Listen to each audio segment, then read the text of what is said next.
Welcome back everybody to Kaiser Good Dad channel, and this is going to be our Finding Lethal Challenge Quiz 2 video. I've read your comments from the first video, and you guys mentioned a lot that you prefer these kind of challenges without knowing what's in the opponent's hands, and I totally agree. The whole purpose of me showing that in the first video was just to make it a little bit easier for you guys and to kind of ease you into just how these challenges are going to work. And I am going to try and make these challenges, as close to like a real life scenario as possible. So yeah, that's the whole that's my goal with these challenges. But I'm glad you guys are enjoying it, and that these kind of challenge quizzes are helpful for you. And I have a new video for you guys with a different scenario, different leaders, and we're gonna dive right into that. But again, I do want to mention that these are inspired by a Japanese Twitter account who does similar challenges in Japanese. His name is Rizu Pak. You can follow him. But without further ado, let's go ahead and start. So let's go ahead and start with the scenario. So in this challenge, you are Katakuri. And just like any Katakuri player, you should know what's in your life. So that's why your life right now is shown, and you have an idea of your opponent's life as well. You don't know all of the cards. For example, you don't know the final card, but you know that the first card in their life that they're going to pick up is an Okiku.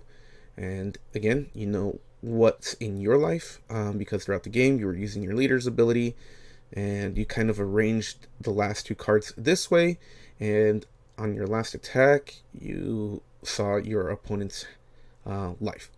And so this is the scenario right now. It is your turn. You are at 10 Dawn. The challenge for you is to win this turn. And so on your opponent's side, you are facing Kinemon, and he has 3 characters on board. He has Arrested Yamato. He has 2 blockers. He has a Toki, a Beige, and then he has 3 cards in hand, and he has 2 cards in life. You have a Smoothie, Cracker, and a Lin Lin in your hand. You have a Strucin, and then you have a Katakuri. So that is your scenario. Again, I will, you can pause the video here if you want, but I'll also just put 30 seconds, 30-second timer before we kind of get into how you solve this. So yeah, give you 30 seconds starting now.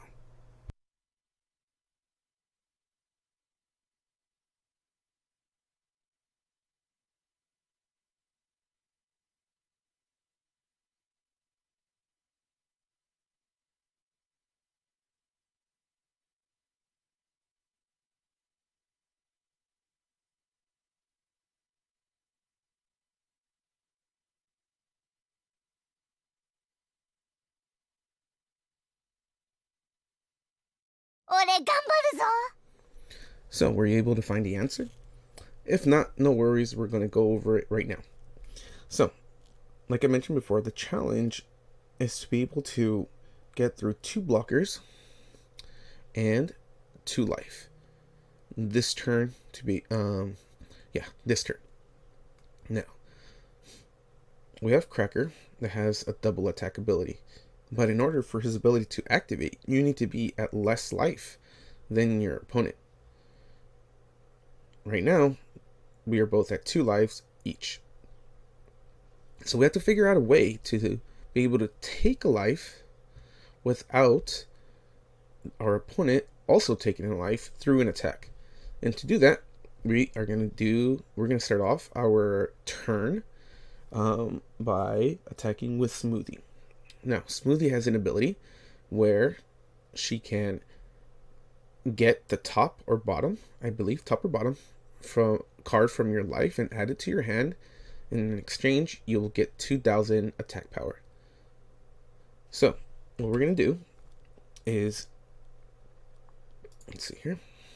I'm going to put 1 Dawn on Smoothie, use her ability, get the Parasparrow that was on the top of our life, and now it is into our hand. put 1 Don on Smoothie, and attack Yamato for 8.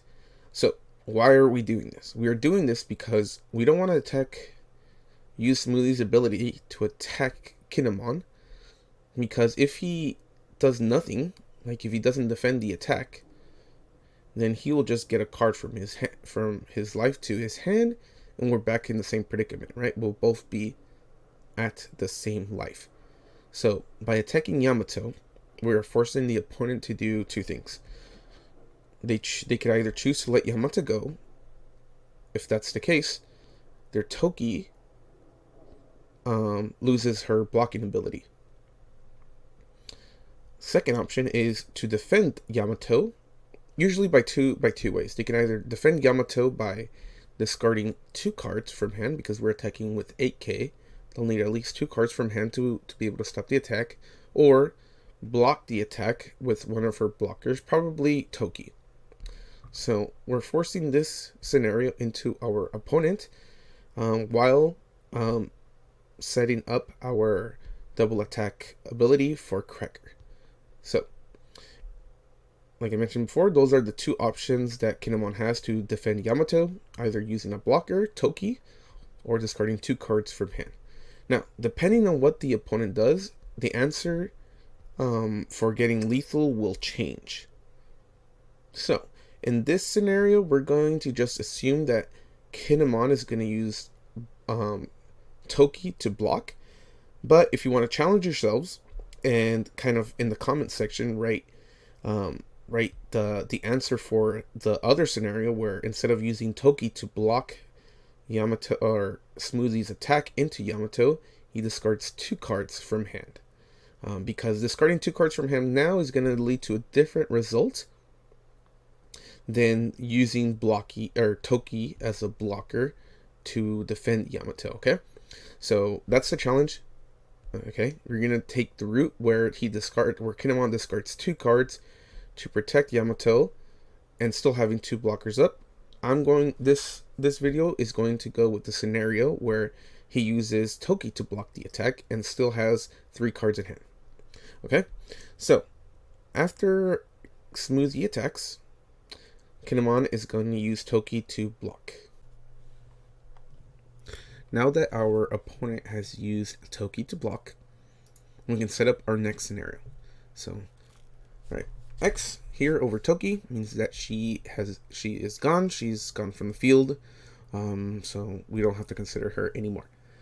But we still have Beige. We have Beige to get through if we want to ensure that our double attack from Cracker goes through. Luckily, we have Perospero in our hand. So before we got Perospero in our hand, we had Strucin. Now Strucin has an ability where if we discard a card with a trigger, we can rest one card that costs 1 or less. So we are going to use Strucin's ability, summon him, and get rid of Beige.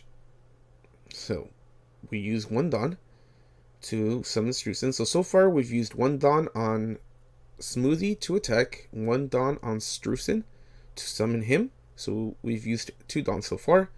We are going to discard our Perospero to be able to rest Beige and ensuring that this attack from Cracker goes through. So we're going to put an X here. Strucin, and I forgot to put an X on here for Perospero, but just keep in mind that this Perospero is no longer in our hand. Okay? Now we've gotten through 2 blockers. He has 3 cards in hand. He has 0 Don active. So to ensure that this attack goes through, we need to attach 5 Don, and we're going to be attacking for 11.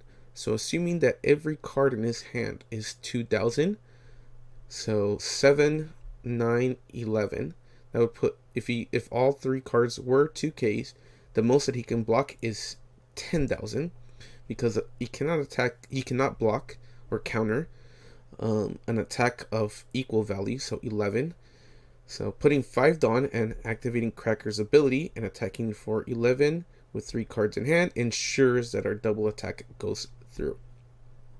So that's what we're going to do. Put 5 Dawn on Cracker.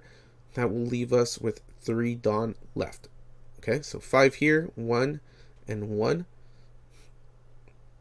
So that's 7 Dawn that we've used in total. Now we're double attacking, and we don't have to worry about any blockers anymore. So knowing that our opponent cannot block this, the double attack will go through. Now, it's important to do it this way as well because we know that one card here has no counter. We know that because of our Katakuri's ability that occurred sometime, probably in the previous round. We know what this card is. We don't know what this card is. We can assume two things, right? We can assume that it's another 2K, which is probably the best assumption since he doesn't have any active Dawn. But we also have to be careful because there are some events, for example, Punk Gibson, where it can rest any card. So any card that is active, if this is a Punk Gibson, let's just say if this is a Punk Gibson, then I don't think there is a way to win. Because if our double attack goes through, right, he is rested, and if this is a Punk Gibson, they would be able to rest our Big Mom. And so we would only be able to attack, let's see, 7, 8, 9. And if everything is 2K, then 7, 9, he would be able to counter. So if this last card is a Punk Gibson, we wouldn't be able to win. But in this scenario, let's say it's not a Punk Gibson, it's just another, if it's another 2K, then we would be able to win. So now that Cracker has attacked, we have two options to kind of end the game from here, assuming this is another 2K. So with our Big Mom active, we can either put all the remaining Dawn on her and attack with 11. If it's with 11, and assuming that all of the cards that we don't know are 2K, the opponent would have to discard everything to be able to attack, or to counter out of this one. So let's just say we put 3 Dawn on Big Mom, attack for 11, he discards 7, 9, 11, 13. Right, he would need to discard all 4 cards that we don't know if they're 2Ks to win. And then, but even if he counters out of that, we still have an attack from Katakuri, attack for 5K. We know that this Okiku has no counter, so that would be our win. You can just put 2 Dawn also on Big Mom and attack for 10. That would make him discard 3 cards, and even if the last card is a 2K, with the 1 Dawn remaining, we can use it on Katakuri and attack for 7,000, and it would still be game. So those are the scenarios in which you would be able to win. Again, the only scenario where you cannot win is if the last card is a Punk Gibson. So, but yeah, that is the scenario that is this challenge. I wonder if you guys got the same answer. If not, if you got a different answer, cool, put it in the comments. Also, if the different scenario, right, instead of the opponent blocking with Toki, what if the opponent defended the Yamato by discarding 2 cards in hand and then still having 2 active blockers? Are you able to find the answer to that? If you can, go ahead and put it in the comment section. And anything else that any other scenario that perhaps I missed or didn't cover, and if you find something, go ahead and also leave it in the comment section. I hope this one was a little bit harder, if not more interesting, just to be able to see different ways to use like your yellow cards like Smoothie and Strucin and Cracker. So anyways, thank you for watching, and on to the next one. いいなあこれ